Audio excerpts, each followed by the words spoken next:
everyone, it's Steve from McFate's Corner. I hope today finds you well. Some exciting news. Naturehike has released in 2025 a new line of ultralight tents in the Mongar series. 1-person and 2-person tents. Today I'm going to review the 1-person tent. I've seen some reviews on the 2-person tent, but to date not one on the 1-person tent. So let's get right down to it. First of all, I'd like to let you know I normally order from Amazon because I like the 2 days shipping. Amazon was sold out at the time I ordered this tent, so I went to AliExpress. I have never ordered a big item from AliExpress, so I was a little reluctant, but everything came out okay. It was $169 on Amazon. AliExpress, I found it for $151. The shipping wasn't bad at all.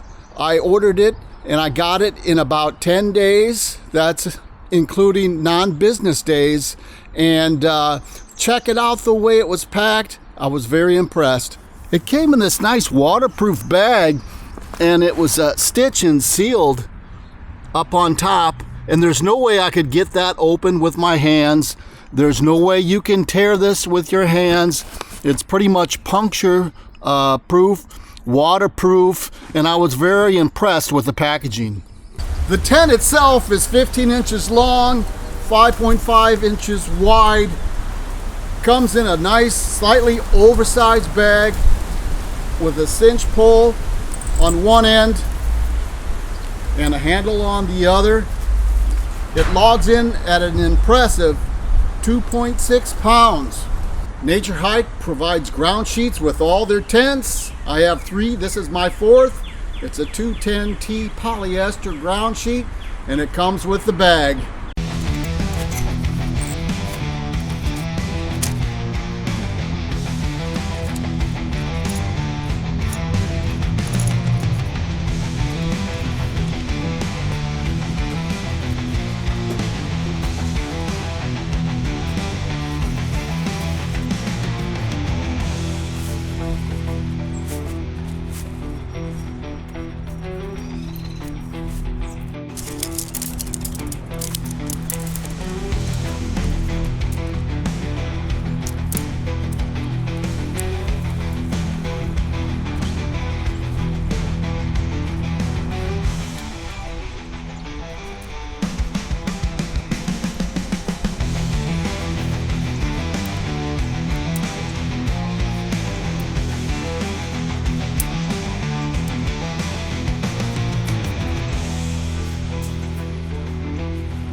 The Ultralight Mongar 1 comes with 12 sturdy looking stakes, much better than the cheaper pegs I have on my other Naturehike tents.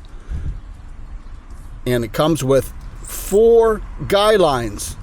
The body of the tent and the ground sheet both have identical clips to place the poles through. So place the poles through both of those clips. The body of the tent and the ground sheet also have identical loops to stake out. Place the stakes between both loops for extra stability. The Ultralight Mongar 1 has 2 poles. It has the crossbar, which I like very much on my other 1-person tents. It has just the single pole. This gives you more room and more stability. I'm digging this a lot. The tent has 1 door, nice size, with 2 zippers. 1 vertical diagonal and the other one on the bottom horizontal. The zippers glide very easily.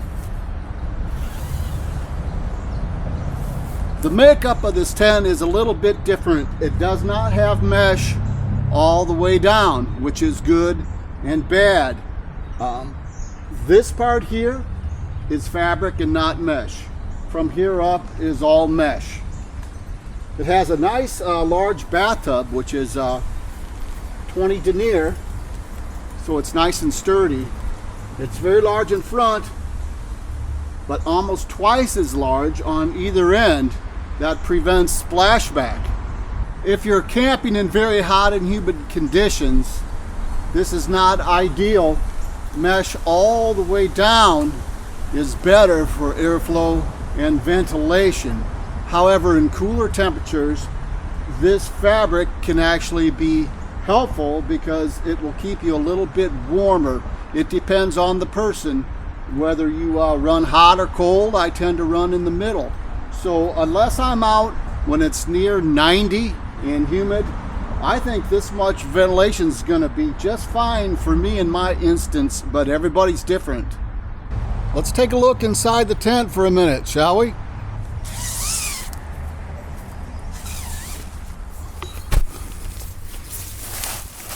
Floor seems solid.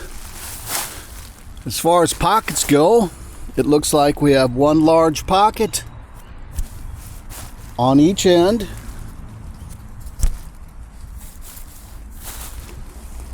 We have a clip here for your light. This is a nice feature. You have a line to hang your clothes and dry stuff out, or any other reason to use it. Now, the tent has one door, which is fine for a one-person tent. I got excited when I looked at this. I thought it may be a window, which would be great for more ventilation through the fabric, but as I unzip this, it simply leads outdoors, and bugs and whatnot, moisture can get through there. What would have been ideal is if this unzipped to just mesh. I don't know why they would have done that, unless when we put the fly on, if there's a vestibule behind there, then it would be very handy to access for the vestibule, where you can keep extra stuff like your pack, cooking gear, shoes, or boots. Before we put on the fly, I brought the measuring tape, so I'm going to measure the dimensions here to see if they match what's on the advertised website. I've got 82 inches long, 40 inches tall, and 32 inches wide. Not bad for a one-person tent with a crossbar up on top, a two-pole tent, and a tent that weighs in at 2.6 pounds. That's pretty good.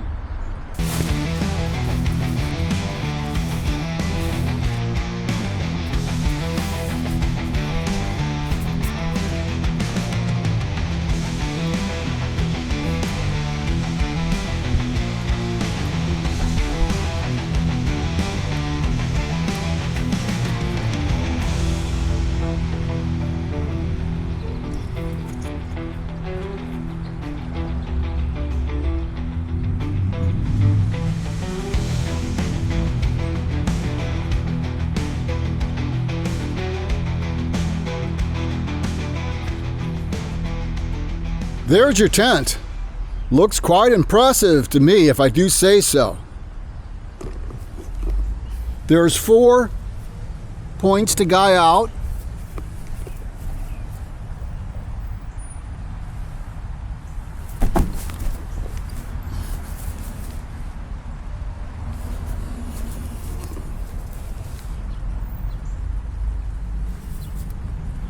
These guys that are attached are not adjustable, which to me is not a big deal. Some people make a big deal about it, but if you have to, you just pull up the stake and pull it back, and it works. It provides plenty of ventilation as it pulls the fly away from the tent inner body. These buckles do have adjustments for the fly, so that should help. There's only one vent on this fly. with the usual type of device to open it up. I believe more than one vent would be useful, two would be better. However, due to the nature of this fly separating from the inner body of the tent, I think we'll have plenty of ventilation with just the one vent. It's starting to rain now, so I'm going to suspend the rest of the review for a little bit here. I knew rain was going to come in tonight, which is good, so we can test this tent for waterproofing.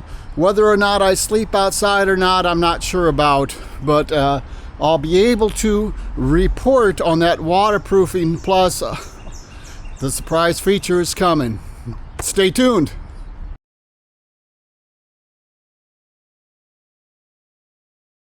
Hello everyone, it's Steve back from McFate's Corner with next day coverage. Today's Thursday, May 1st. Overnight we received an inch of rain here, and although I wanted to catch some footage of the rain, it all happened between 1 and 6 a.m. and I was sleeping. But you can still see, as I will show you, proof of rain around here, and we're going to go into the all-important rain inspection and see if the Mongar Ultralight 1 is indeed waterproof. As you can see, the tent appears to be in good shape. The pitch is still taut, no obvious signs of stretching on the rain fly, and all this with an inch of rain and some fairly substantial winds last night. Let's move up closer. I hope you can see the raindrops that are still evident even hours after it quit raining. So, a pretty substantial rain. I did leave the vent open. I don't think that will affect moisture in the tent as far as leakage goes. It'll certainly help with moisture as far as condensation goes. Well, we're going in. All right. Boy, that stake pulled up so easily. The ground is really moist. As you can see, a solid rain flap with Velcro strips to hold it in place, covering the entire zipper.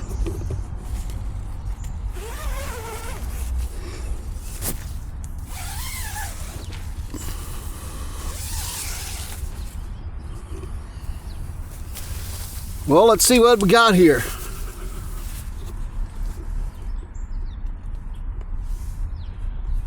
Looks good.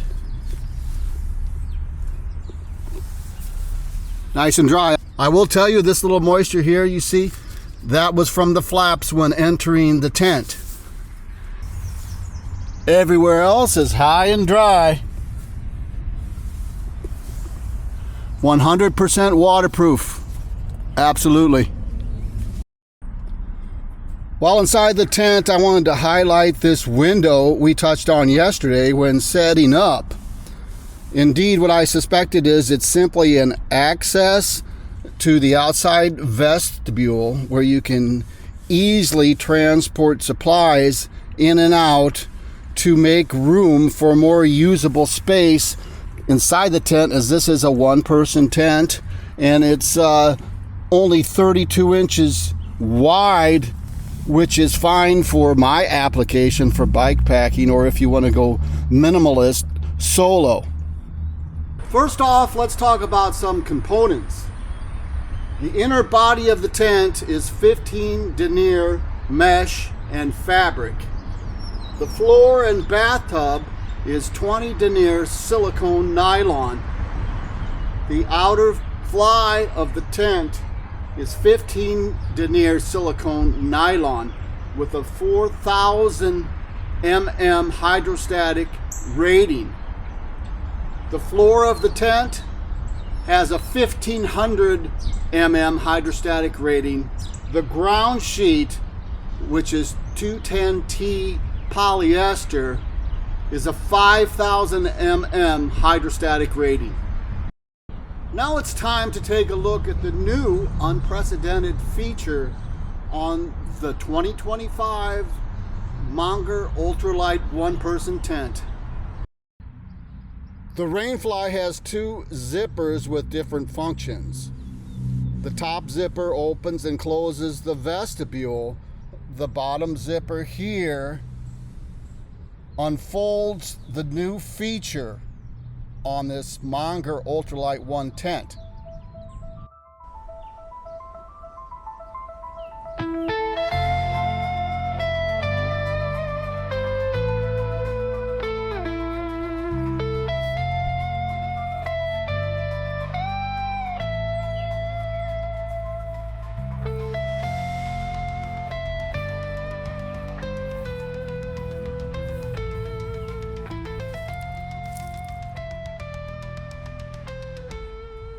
Well, here it is.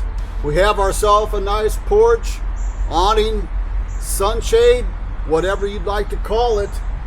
Can't really sit down in a chair underneath it, but I have a ground cloth I could put down, and probably for a light rain, this would hold out. It's more for the sun. But get up in the mornings, you can get your stove going here. You can cook up some breakfast, and how nice this is. And it's a full awning, which means on both sides you have some wind protection.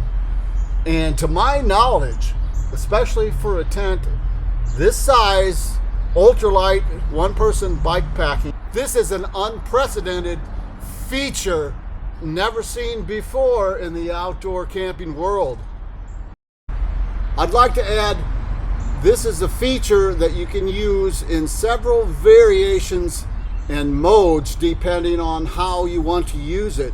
If you don't want to use it at all, which for me in bike packing, if I'm on a distance trip and I just want to ride, camp, and not really enjoy camping, you don't have to use it at all, and it's still a lightweight tent and functions as a regular tent without this. On the other hand, if you're going for a casual trip, like I'm going to in a few days, where you have hours in a campground and you want to relax, this is perfect. Well, it's time to wrap things up. It's going to rain here again. I'm going to have to take this tent down, take it down to the basement and dry out before I pack up. But I'm telling you, this Naturehike Ultralight Mongar 2025 one-person tent is a winner. Sure, they could have done a few things better, but at the price point, I paid $151 on AliExpress. How can you go wrong? I want to remind you, this tent is under 3 pounds. The tent itself is 2.65 pounds, and the packing weight for everything, probably excluding the ground cloth, is 2.95 pounds. How can you go wrong for the value and the money on that?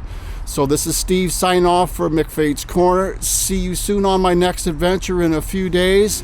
Thank you for commenting, subscribing. You take care of yourself and one another.